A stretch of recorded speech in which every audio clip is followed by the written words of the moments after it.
Bonsoir à tous, on se retrouve pour notre cours numéro 61 sur les halachot de Shabbat.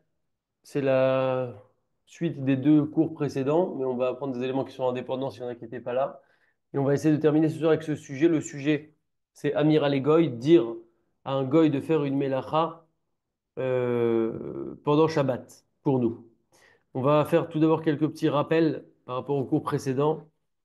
Euh, le principe général qu'il faut retenir, c'est que on avait dit que Kol Davar She'asur le Yehudi La'asoto Shabbat, toute chose qui est interdite pour un juif de faire, de faire pour un juif pendant Shabbat, que ce soit l'interdit de la Torah ou que ce soit l'interdit des Rabbanan, il est interdit au même titre de demander à un goy de le faire pour nous. C'est ce qu'on appelle Amiral et Goy. Amiral et Goy, ça a été interdit par les Chachamim, mais ça s'appelle Shvut. Shvut, c'est un interdit des Chachamim. Donc Amiral et Goy, Shvut. C'est-à-dire que le fait de demander à un goy de faire pour nous une mélacha pendant Shabbat, c'est interdit. Les Chachamim ont interdit ça pour ne pas que le Shabbat soit léger à nos yeux et qu'on commence comme ça à en venir à des transgressions du Shabbat. Comme on avait dit, le principe général, bon, pour les Ashkenazim, ça change un petit peu. Euh, les Nishmat Shimon Bar Simcha Marciano, mon grand-père. Pour les Ashkenazim, ça change un petit peu, mais sinon, le principe général aussi, c'est que de faire les choses en faisant une allusion à Remez, globalement, ça n'a aucun impact. Donc, il ne faut pas croire que parce qu'on dit à un goy avec un Remez en lui faisant une allusion, alors c'est permis, pas du tout. Quand c'est permis, quand les cas qu'on a vus, il y a des exceptions, on a le droit de demander à des goïms, c'est permis de demander directement et clairement. Mais la règle générale, c'est qu'on n'a pas le droit de demander à un goy. On avait vu dans le premier cours tous les cas où, tous les cas où le goy a fait quelque chose, on est a posteriori, il a déjà réalisé quelque chose et la question est de savoir est-ce qu'on peut en profiter ou pas. Donc on avait vu là-bas, est-ce que ça dépend, est-ce que c'est que pour le goy, que pour lui, lui-même, quoi, ou est-ce qu'il l'a fait et pour un goy et pour un juif, ou alors est-ce qu'il l'a fait que pour un juif. Donc ça, c'était tout ce qu'on avait vu dans le premier cours. Le deuxième cours, la semaine dernière, sur ce sujet-là, on a commencé cette fois à parler des cas où on va pouvoir demander à un goy, on n'est plus dans le a posteriori, mais on est dans le a priori, donc on est avant qu'il agisse.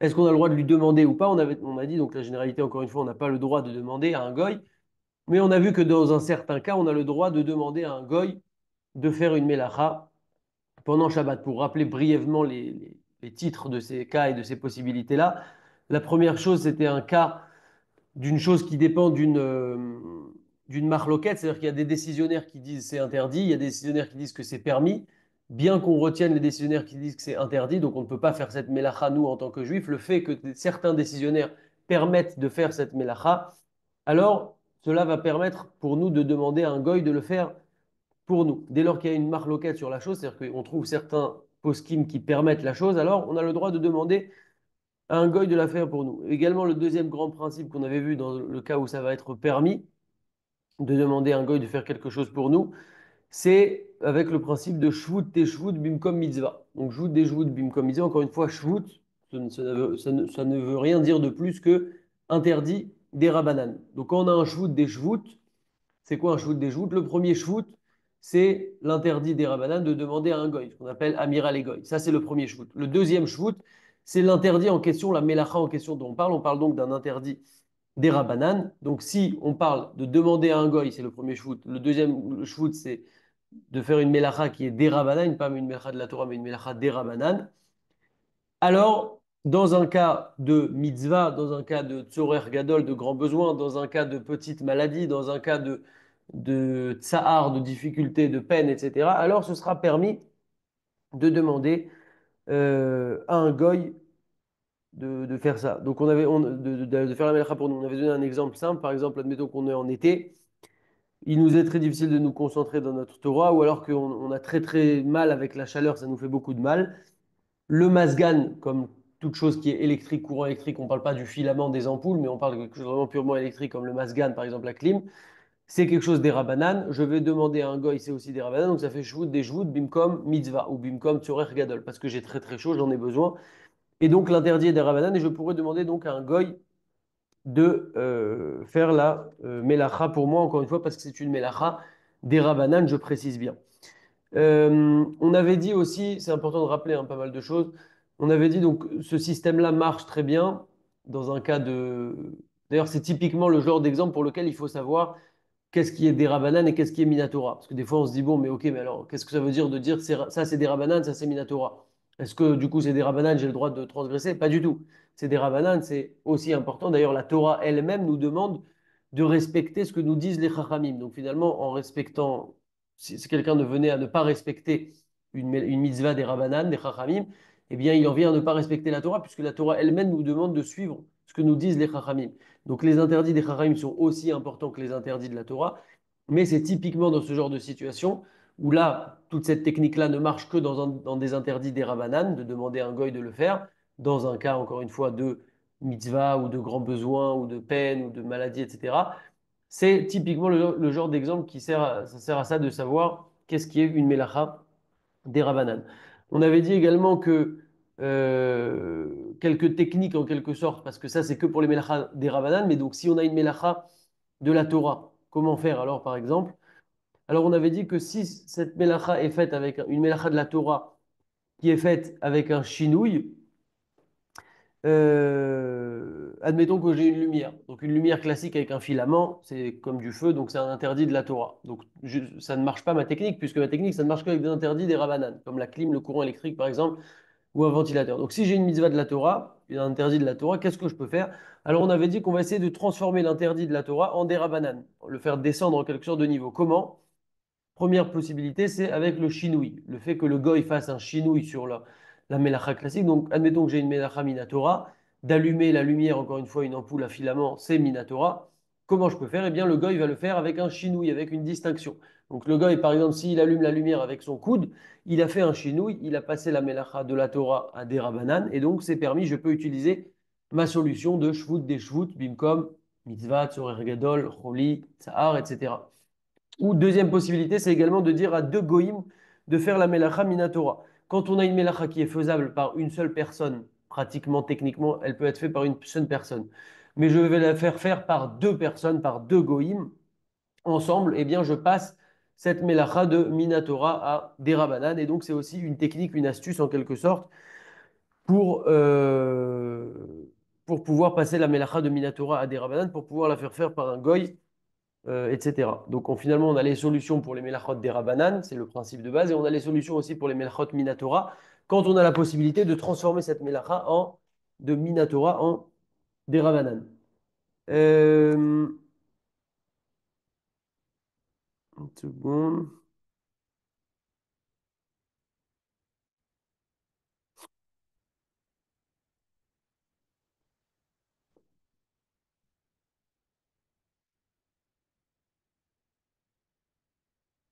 On a aussi un principe qui est le suivant.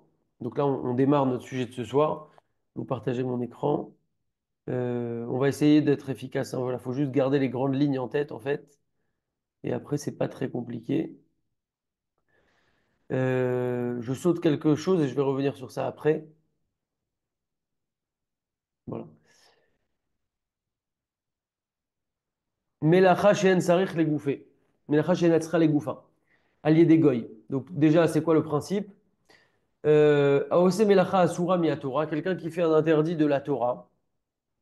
Velo itkaven lechatrila et là les davar acher. Par contre, lui, son intention à la personne, on parle d'un juif ici, suivez bien, la personne, son intention, c'est autre chose. C'est pas le résultat de cette melacha de la Torah. Exemple, quelqu'un qui creuse un trou. L'interdit de la Torah, c'est de chofer, donc de creuser un trou. Ve'eno tzarich leishtamesh ba ela leofra. Kede lechasot bo davar. Maintenant, lui, il n'a pas besoin de creuser le trou spécialement, c'est simplement qu'il a besoin de la terre. Donc, le fruit de base de cette mélacha, qui est de creuser le trou, l'objectif de cette mélacha, lui, il n'a pas besoin de creuser le trou, c'est juste qu'il a besoin de la terre pour couvrir quelque chose, par exemple. Alors, c'est ce qu'on appelle melacha she'en tzarich legoufa. C'est une mélacha de laquelle il n'a pas besoin de l'objectif lui-même de la mélacha. Parce que de base, quand on creuse un trou, c'est pour creuser le trou lui-même. Maintenant, lui, il n'a pas besoin de creuser le trou, c'est juste qu'au passage, il a besoin de la terre.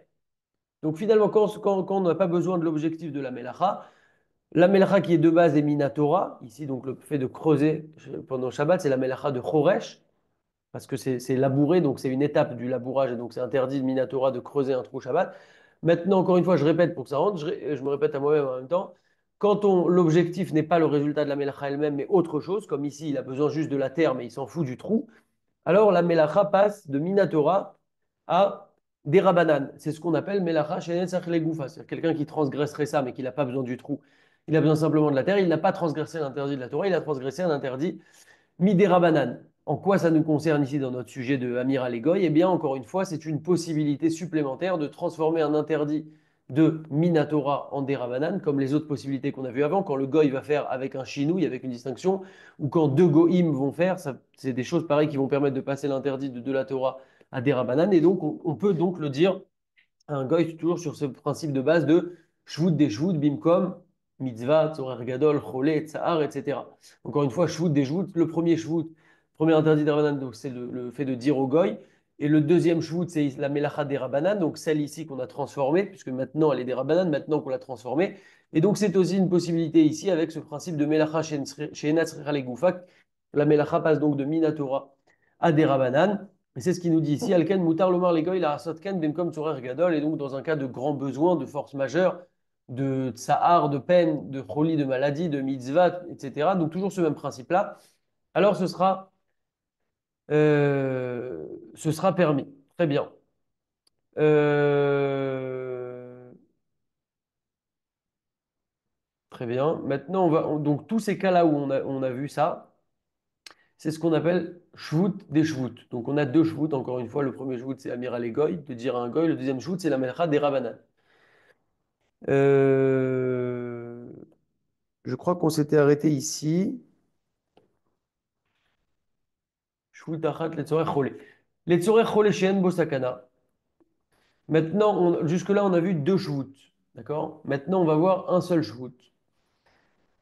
Letzorech cholé she'en bo sakana. Pour un besoin d'un malade chez En Bosakana qui n'a pas de danger. Encore une fois, c'est quelque chose d'assez important, c'est-à-dire que pour rentrer dans cette catégorie-là, il faut un certain niveau de maladie, parce que quand on le lit comme ça, chez En Bosakana, il n'y a pas de danger, on pourrait se dire que c'est le plus petit malade de la Terre, pas du tout.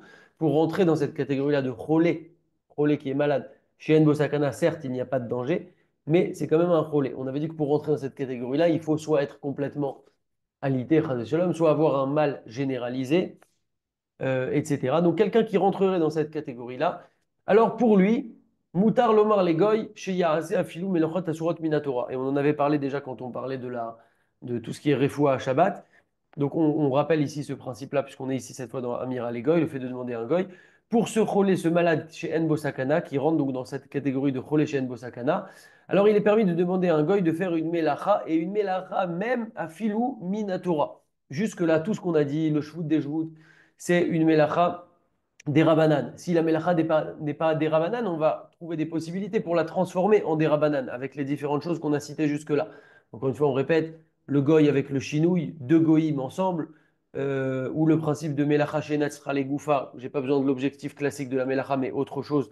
Donc ça transforme aussi l'interdit de minatora à des rabanan, mais toujours on devait transformer en des rabbanan. Maintenant, ici, on voit un cas où on va permettre de faire une melacha, même minatora. Et donc, en fait, quand on dit que c'est un seul shvut, finalement, c'est quoi le shvut qui reste ici? Bah, c'est le shvut simplement de Amir al goy, du fait de demander à un goy. Ici, dans le cas où il y a un malade chez Enbo Sakana, on a le droit directement de demander à un goy, donc avec un seul shvut, même si la melacha, euh, même si la melacha est minatora. Qui bimkom chole itiru afilu shvut achat. Dans un cas de maladie, de malade, on a permis un seul shvut, encore une fois un seul shvut, qui est le fait de demander au goy directement. Encore une fois, quand on demande au goy, c'est demander directement sans allusion, sans remèze, etc. Comme on l'a rappelé d'ailleurs dans les halachot concernant le malade. Alken, c'est pourquoi il y a storech leachin thé au café. Admettons qu'il faut préparer pour un malade un thé, un café, donc de faire bouillir de l'eau, c'est bichoul, c'est une melchamina Torah directement.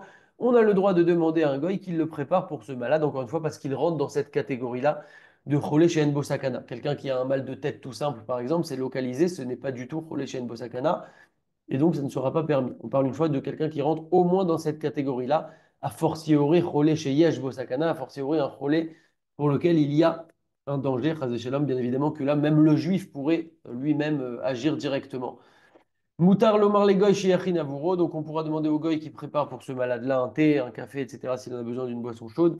Afshi assez avara, même s'il va faire du feu pour cuisiner, etc. Tanou Rimou, Keshe Akor Gadol, quand le froid est grand.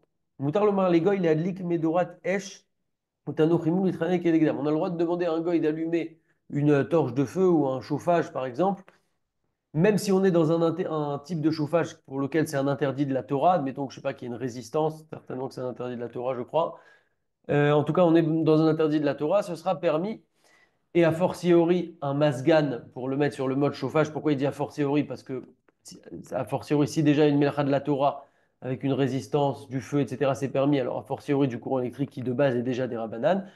En tout cas, ici, l'idée, c'est que du chauffage, même si c'est Minatora, ce sera aussi permis. Pourquoi, vous allez me dire? Puisque jusque-là, tout ce qu'on a permis, c'est toujours une mélacha des Rabanan, encore une fois. Si elle n'est pas des Rabanan, on a trouvé des possibilités de la réduire, entre guillemets, en des Rabanan. Je répète beaucoup les concepts, mais c'est pour que ça rentre dans nos têtes.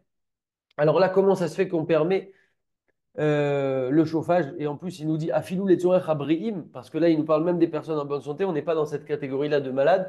Pourquoi? Écoutez bien, parce qu'on a un principe, c'est une exception. Kevan chez Kulam Nershavim Kecholim Legabe Akor. En ce qui concerne le froid, on est tous considérés comme cholim, comme malades, en quelque sorte, puisque tout le monde souffre du froid.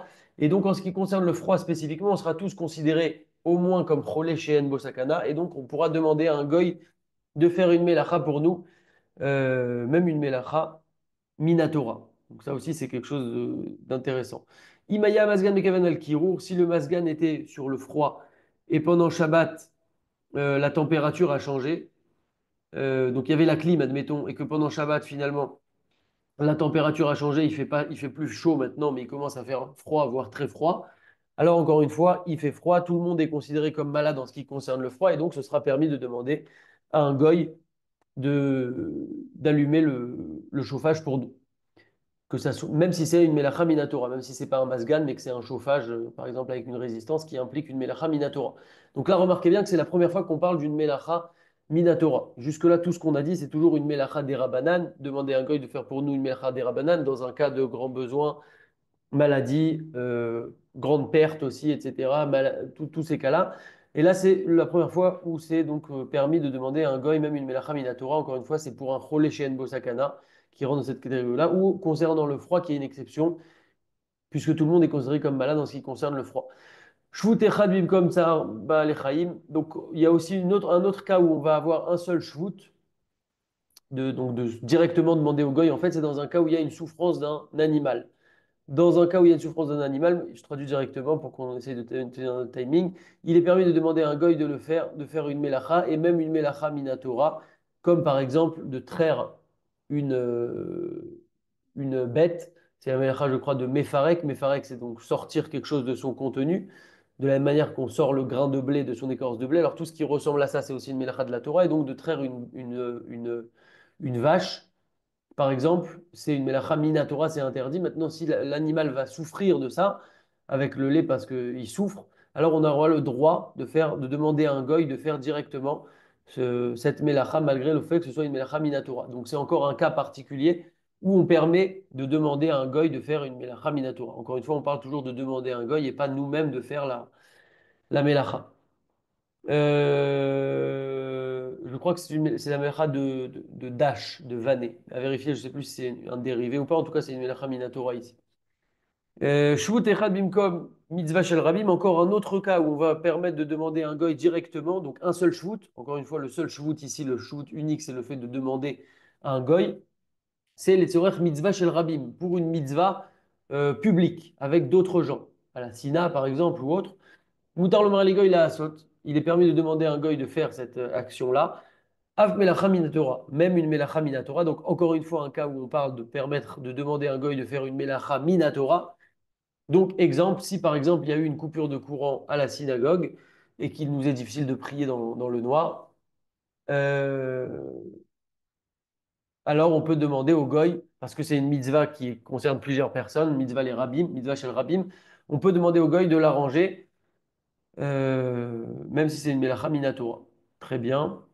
Amiral Egoy Moukse, donc ça c'est une petite parenthèse. En ce qui concerne le Moukse, on a fait plusieurs cours sur Moukse. Moukse, c'est ce qu'on n'a pas le droit de déplacer pendant Shabbat. Il y a différents types de Moukse. On a le droit de demander à un goy de déplacer un Moukse pour le besoin d'un juif. Comme par exemple de retirer un téléphone d'une table ou de bouger une bougie qui est allumé pour éclairer un juif, etc. Pourquoi? Parce que l'interdit de Mouktsé, c'est un issour qui est cal, qui est léger, ça ne veut pas dire qu'il n'est pas interdit, attention, et qui est en tout cas des rabananes, et donc il se sera permis de demander à un goy de le bouger. Et également, pourquoi? Parce qu'il y a aussi une possibilité, même pour le juif, de bouger le mouktsé, comment on avait dit, par un chinouille, en faisant une distinction, en prenant l'objet de manière inhabituelle, ce sera permis de déplacer tout type de mouktsé. Donc, a fortiori, qu'on aura le droit de demander à un goy de le faire. Ça, c'était une parenthèse. Ça, on a déjà vu. Melacha shenatzra les goufa. Donc, je fais une melacha, mais je n'ai pas besoin de l'objectif classique de la melacha, mais d'un autre objectif, ce qui me permet de descendre la melacha de Minatora à des Ravanan, et ce qui me permet d'utiliser le principe de shvut des shvut, encore une fois. Euh, Très bien. Psik reché allié des goy. Un autre principe. Kol maase éter chez Adam Osé. Donc, c'est quoi psik reché? Toute chose qui est permise, une chose qui est permis, c'est permis de faire cette chose-là pendant Shabbat. Par contre, par contre, la conséquence de cette chose, donc la chose que je fais, elle est permise, mais il va y avoir une conséquence. Et là, la conséquence, ça va être une melacha qui est interdite. C'est ce qu'on appelle psik reché. Ve'asur la asoto be Shabbat. Et il est interdit de faire ça à Shabbat parce que, encore une fois, c'est sûr que la conséquence va arriver. Alors oui, moi, ce que je fais maintenant, ça ne pose pas de problème. C'est permis. Par contre, la conséquence de mon action, ça, c'est une melacha qui est interdite. Par contre, donc ça c'est pour un juif, c'est le principe de psik réché, c'est interdit pour un juif. Par contre, pour un goy, ce sera permis. On aura le droit de demander à un goy de faire cette mélacha. Encore une fois, on parle d'une mélacha qui est permise, mais qui va avoir une conséquence, pour conséquence, une mélacha qui est interdite. Exemple, quelqu'un a oublié ses objets, son livre par exemple, peu importe, dans sa voiture. Maintenant, si la personne elle ouvre la porte de la voiture, ouvrir la porte de la voiture, a priori c'est permis, c'est une porte. Par contre, j'ouvre la porte de la voiture, il va y avoir une lumière qui va s'allumer. Donc c'est interdit. Le juif ne peut pas le faire. Pourquoi? Parce que oui, ouvrir la porte c'est permis, mais la conséquence, ça entraîne une mélacha qui est interdite, ça allume une lumière. Donc pour un juif, c'est interdit. Par contre, et c'est ce qu'on apprend ici, il est permis de demander à un goy de le faire. Euh, une seconde.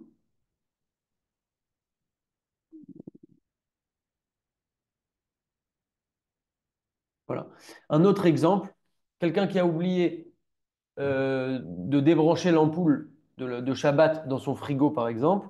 Moutard le mari, donc lui, il ne peut pas ouvrir. Pourquoi? Parce que ouvrir la porte du frigo, c'est permis, mais derrière, ça allume la lumière, c'est interdit. Donc même principe pour le juif, c'est interdit de faire cette action-là. Par contre, on peut demander au goy de le faire.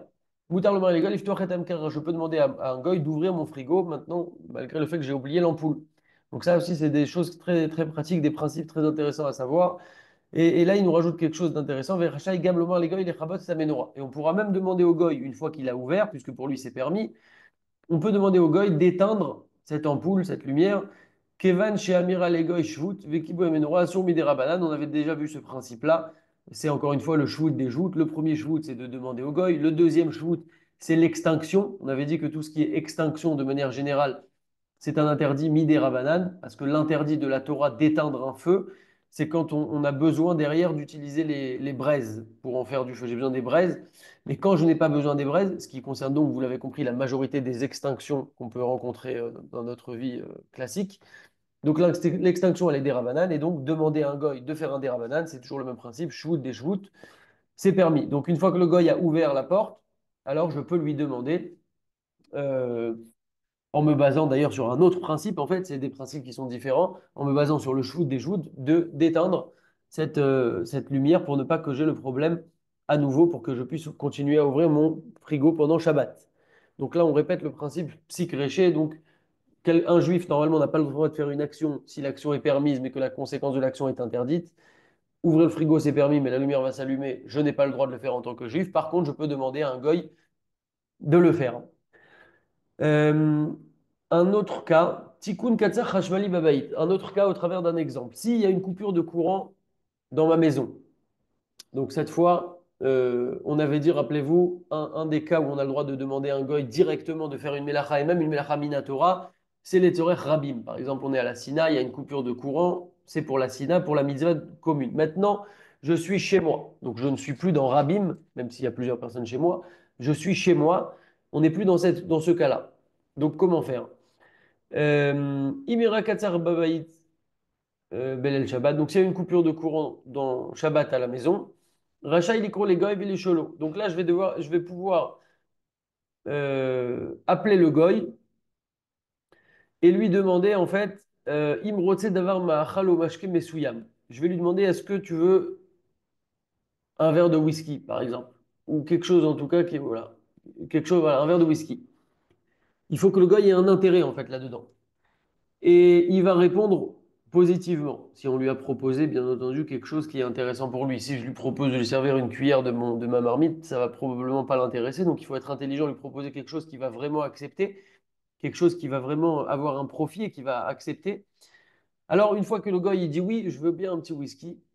Alors là, on va lui dire, Aval eneni motze et ama'achal ou amashke mechamat achocher. Je ne trouve pas l'aliment ou la boisson dont je lui parlais. Il fait noir maintenant, il n'y a plus de courant chez moi. Le gars, il va comprendre et donc il va venir allumer la lumière et il va prendre ce qu'on lui a proposé. On va lui servir un verre, par exemple, etc. En tout cas, il va tirer son profit. Ou l'achar mikan mutar leishtamesh ba'or. Et après, une fois qu'il a fait ça, comme le goy a fait ça maintenant pour lui, c'est-à-dire que lui-même a eu un profit, il était intéressé à ça, il a eu un profit, et on est après maintenant, donc après ultérieurement, on a le droit aussi de profiter maintenant qu'il a allumé. J'ai le droit de profiter de la lumière. Ve'af mutar lomar legoy al tirchabe kevan shematrila adlaka, shemitrila adlaka aïta letzorech ratzmo. J'ai même maintenant le droit de lui dire carrément de ne pas éteindre, maintenant qu'il a allumé. Pourquoi? Parce qu'au moment où il a allumé, alors il l'a fait de manière complètement permise, encore une fois, parce qu'il avait euh, cet intérêt pour lui là-dedans. Très bien. Ça m'est déjà arrivé personnellement. J'avais trouvé un goy et je lui avais donné un bon coca bien frais, en bouteille, en verre, je précise, parce que c'est de la qualité. Ça n'a rien à voir avec les canettes.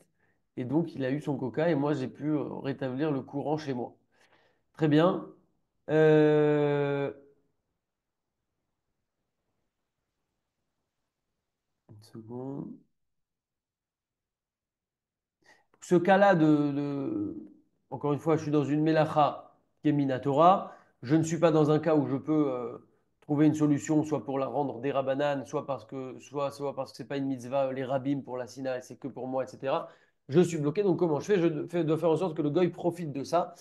Maintenant, ce cas-là, maintenant, c'est valable même si le goy il va rallumer mon courant, admettons le bouton général du compteur électrique, et qu'au passage, il y avait ma plata qui du coup était éteinte et que lui, quand il va rallumer, il va tout rallumer. J'ai le droit, même si au passage, il y a ma plata qui est dedans. Puisque le goy, lui, quand il allume, pourquoi il allume? Pour qu'il y ait de la lumière. Pourquoi il y a de la lumière? Pour qu'il puisse trouver son aliment qu'on lui a promis. Et donc, c'est vraiment au passage qu'il y a la plata. Et en fait, c'est ce qu'on appelle psych réché chez Moutard, allié des goy, comme on l'a déjà expliqué. Très bien. Im kafta plata, si la plata s'est éteinte, donc on parle cette fois que de la plata, veyash yeled katan babayit pachot migil tesha, et qu'il y a un enfant dans la maison qui a un âge inférieur à 9 ans. Attention, je ne vais pas vous dire de demander à l'enfant d'allumer, on n'a pas le droit de faire ça. Ça aussi, c'est des rumeurs qui courent, et d'ailleurs au niveau chinour, éducation, c'est pas bon du tout. Donc il faut plutôt chercher des solutions avec les goïms comme ça. En tout cas, s'il y a un enfant de 9 ans, pourquoi on parle d'un enfant de 9 ans? Je n'ai pas parlé d'un enfant ni de 10, ni de 11, ni de 12, vous avez remarqué, j'ai parlé d'un enfant de 9 ans. Sinon, on aurait pu dire jusqu'à 12 ans si la question c'était la bar mitzvah, etc. Ce n'est pas du tout le cas. Parce que si cet enfant de 9 ans doit manger les plats qui sont maintenant sur la plata, j'ai le droit de demander à un goy d'allumer ma plata directement et ensuite tout le monde pourra profiter de ce rallumage de la plata. Pourquoi? Parce que Kol Katan Ad Tesha, tout enfant jusqu'à 9 ans, alors il a Dino Kecholé chez Sakana. Tout enfant jusqu'à 9 ans, en bonne santé, est considéré par défaut comme un Cholé chez Sakana. Encore une fois, c'est une catégorie assez importante de malades ou de danger en tout cas. Tout enfant jusqu'à 9 ans est considéré comme Cholé chez Sakana.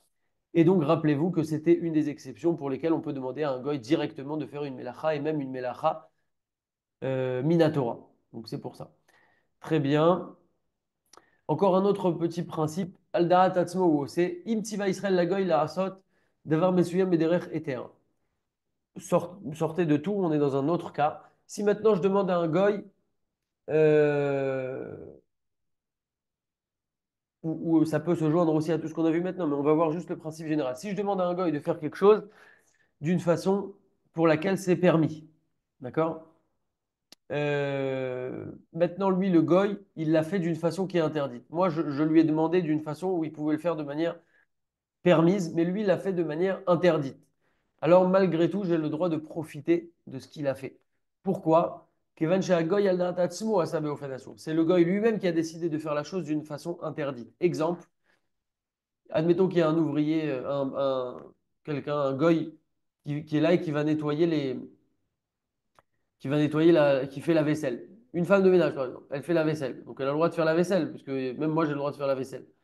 Maintenant, la Goya, elle a décidé d'elle-même, je ne vais pas, je vais pas demander moi quoi que ce soit, bien entendu, elle a décidé d'allumer le lave-vaisselle, qui est un interdit de la Torah, parce qu'il y a des trucs, une partie qui chauffe, etc. dans la vaisselle. Donc elle a décidé elle-même de transgresser l'interdit de la Torah, elle transgresse rien, puisque c'est une Goya. Mais la question, c'est maintenant qu'elle l'a fait, est-ce que j'ai le droit d'en profiter? Alors, c'est permis, oui, parce que, encore une fois, il y avait une possibilité de le faire de manière complètement permise. Maintenant, par exemple, aussi, il y a un sol qui s'est sali. Je pourrais dire au goy, lave le sol.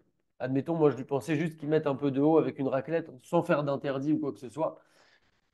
Ou admettons même qu'on est dans un cas qu'on a vu qu'on a le droit de demander à un goy, bah, encore une fois, shvout des shvouts, donc premier shvout de demander à un goy, deuxième shvout de faire une melacha midé rabanan. Et finalement, lui, il se chauffe pour faire une melacha minatora, il fait l'interdit de srita, il prend une serpillière, il commence à essuyer, etc. Alors pareil, j'ai le droit de profiter de sa melacha parce que moi, ce que je lui ai demandé, c'était d'une façon permise. Il aurait pu le faire d'une façon où c'était permise, ou en tout cas où c'était un dérabanan, comme on a vu que on peut lui demander une melacha midé rabanan. Mais lui, il a décidé de lui-même de faire une mélacha de la Torah, parce que peut-être ça l'arrangeait ou ça lui faisait gagner du temps, ou peut-être une autre raison. Euh, et donc, on aura le droit de profiter de cette mélacha. Ok, on a presque terminé, hein. Après, on a terminé avec ce sujet Bezrat Hashem. Une seconde, parce qu'en même temps, il faut que je réfléchisse.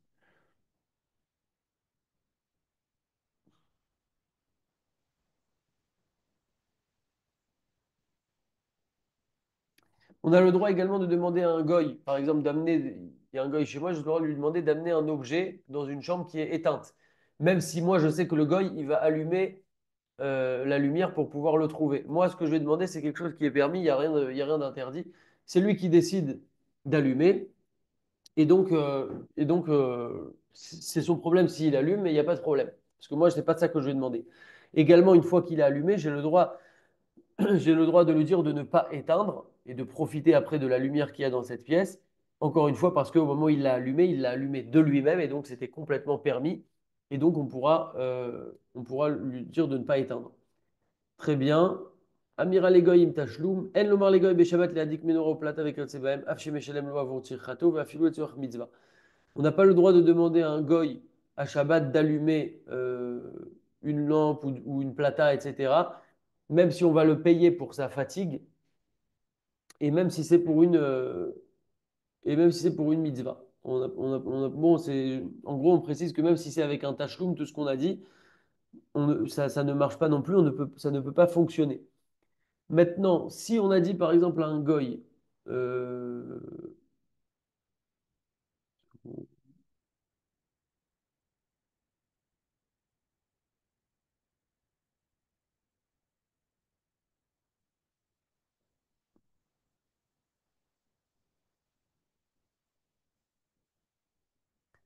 si maintenant j'ai convenu avec un goy pendant les jours de la semaine, par exemple, admettons, il y a un électricien dans le quartier, j'ai convenu qu'à chaque fois qu'il y a une coupure d'électricité, que lui, il vienne et qu'il allume. Maintenant, moi, j'ai convenu ça avec lui pour les jours de la semaine. Et il sait qu'à chaque fois qu'il va venir et qu'il allume, il reçoit 50 euros. Alors, il est permis qu'ils viennent à Shabbat. Moi, je ne vais pas demander de venir Shabbat, c'est plutôt une généralité qu'on a fixée qui concerne de base les jours de la semaine. Lui, il sait qu'à chaque fois qu'il vient, il reçoit un paiement. Et donc, si c'est pendant Shabbat, il pourra venir comme ça. Il pourra venir allumer, même si c'est pendant Shabbat, parce que moi, je ne vais pas demander de le faire officiellement pendant Shabbat. C'est lui qui est intéressé à recevoir son paiement, en fait, parce qu'il sait qu'il va gagner 50 euros. Et voilà. Quelques points pour terminer. il est permis de commander par exemple un costume d'un tailleur. Je ne sais pas qui c'est qui commande chez des tailleurs aujourd'hui, mais en tout cas, ça halek, on va dire. Le Yazmin Khalifa Mechayat Goy Beyam Shishi, je peux demander à un tailleur Goy de me faire un costume vendredi, j'ai le droit de lui demander vendredi, même si a priori, il va le coudre pendant Shabbat. Également, j'ai le droit de transmettre ma voiture vendredi à un garage, à l'approche de Shabbat, à un garage Goy, où bien sûr tous les ouvriers là-bas sont des Goïm, pour pouvoir recevoir la voiture réparée à la sortie de Shabbat. Même si techniquement il n'y a aucune possibilité, il n'y a pas de temps, on est maintenant juste avant Shabbat, moi je vais la récupérer juste après Shabbat, il n'y a aucun temps pour qu'il puisse réparer la voiture, si ce n'est pendant Shabbat lui-même. Par contre, je ne dois pas lui dire explicitement de le faire pendant Shabbat. Mais même s'il y a concrètement, il n'y a que la possibilité qu'il le fasse pendant Shabbat, je ne lui ai pas dit explicitement. Et donc, c'est lui qui décide, surtout que je vais le payer aussi. Donc, il a aussi ici son intérêt, un petit peu comme la notion qu'on a vue avant. Il y a certains Ashkenazim qui sont marmirim sur ça, plus rigoureux, et qui ne donnent pas à un goy à faire quelque chose, sauf s'il y a effectivement au moins la possibilité technique de le faire hors de Shabbat. Admettons que la réparation de la voiture, elle dure 2 heures, et ben, il faut que je lui donne au moins 2 heures avant Shabbat, parce que sinon, je ne pourrais pas. Ça, c'est d'après certains Ashkenazim. Il est permis de louer à un goy vendredi, par exemple, des ustensiles à moi, une machine à coudre, une perceuse, n'importe quel ustensile, même si c'est sûr qu'il va les utiliser pendant Shabbat et qu'il va faire une mélacha pendant Shabbat. Pourquoi? Parce qu'on ne nous a pas demandé de faire reposer nos ustensiles. Tout le but du Shabbat, c'est de nous reposer à nous, mais les ustensiles d'un juif n'ont pas à se reposer. Euh, et également, il n'y a pas de notion de srar Shabbat, de recevoir un salaire pendant Shabbat, parce que toute la notion de recevoir un salaire pendant Shabbat, le problème, c'est quand ça va être quand on travaille avec notre corps. Sauf dans des cas de mitzvah, etc., comme un païtan ou quelqu'un qui sert dans un Shabbat Ratan, on avait déjà parlé de ça précédemment, je crois. Mais de base, on n'a pas le droit, sinon de recevoir un salaire pour une mélacha fait pendant Shabbat, mais ça, c'est quand c'est fait avec notre corps. Ici, je loue mes ustensiles, ce n'est pas mon corps, et donc ce sera permis. Pour les Ashkénazim, il faudra absolument que la location de ces ustensiles-là, de ces objets, soit inclus avec d'autres heures de location pendant le Chol. Ça veut dire que je ne peux pas le louer que pour Shabbat, il faut que je le loue par exemple pour vendredi et Shabbat. Et donc, il n'y aura pas de problème. J'ai le droit également, et on termine, de louer par exemple ma voiture à un chauffeur goy, s'il lui veut l'utiliser depuis vendredi jusqu'à la fin de Shabbat. Par contre, il ne faut pas qu'il voyage dans des... Un taxi, par exemple, il ne faut pas qu'il voyage dans des endroits où il y a une... à condition qu'il voyage dans des endroits où il y a une majorité de goïms. Par contre, s'il y a une majorité de juifs, et il y a une crainte qu'il y a des juifs qui vont voyager avec lui, je ne peux pas lui louer mon taxi, par exemple, pour qu'il puisse l'utiliser. Sinon, ça va entraîner un chilul Shabbat de ces juifs, puisque s'il y a une majorité de juifs, il y a des chances que des juifs montent dedans, et je ne peux pas entraîner cet interdit-là. Donc voilà, on a terminé pour ce sujet-là.